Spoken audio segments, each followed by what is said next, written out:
Hello friends, இன்றைக்கி lunch box recipe என்னென்னு பார்த்துடலாம் வாங்க. இன்றைக்கி காலையில் வந்து வெஜிடபிளில் போட்டு ஒரு குஸ்கா மாதிரி பண்ணிடலான்னு கேரட்டு, பட்டாணி, பீன்ஸ் போட்டு எல்லாம் கட் பண்ணி எடுத்து வச்சுருக்கேன். இப்போ வந்து நான் கொஞ்சம் ரீசனாக வந்து குஸ்காலாம் சரி, பிரியாணியும் சரி வந்து நான் எல்லா ஸ்பைஸஸையும் அரைச்சி செய்கிறேன். அதாவது கொத்தமல்லி, புதினா, பச்சை மிளகா, கொஞ்சம் சின்ன வெங்காயம் எல்லாம் போட்டு மிக்ஸி நல்லா கிரைண்டாக பேஸ்ட் பண்ணி எடுத்துகிட்டு, அப்புறம் ஒரு குக்கரில் வந்து வெங்காயம், பட்டை, கிராம்பு, ஹோல் ஸ்பைசஸ் எல்லாம் போட்டு தாளித்து இந்த பேஸ்ட் அதுக்குள்ளே போட்டு கரம் மசாலா, மல்லித்தூள், மிளகாத்தூள் போட்டு நல்லா ஒரு 15 நிமிஷத்துக்கு வதக்க விட்டுட்டு அதுக்கப்புறம் வெஜிடபிளோ இல்லை சிக்கனோ எதனா ஒன்று போட்டு செஞ்சிங்கன்னா செம்ம டேஸ்ட்டாக இருக்குது. இன்றைக்கி வந்து வெஜிடபிள் போட்டு குஸ்கா பண்ணேன், செம்ம டேஸ்ட்டாக வந்தது.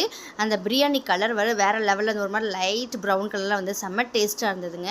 லாஸ்ட்டாக வந்து லெமன் புளிஞ்சு வச்சுட்டு ரைஸ் கழுவி போட்டு ஒரு நல்லா ஒரு 3 விசில் விட்டு எடுத்திங்கன்னா சூப்பரான வெஜிடபிள் குஸ்கா ரெடி ஆகிடுச்சு.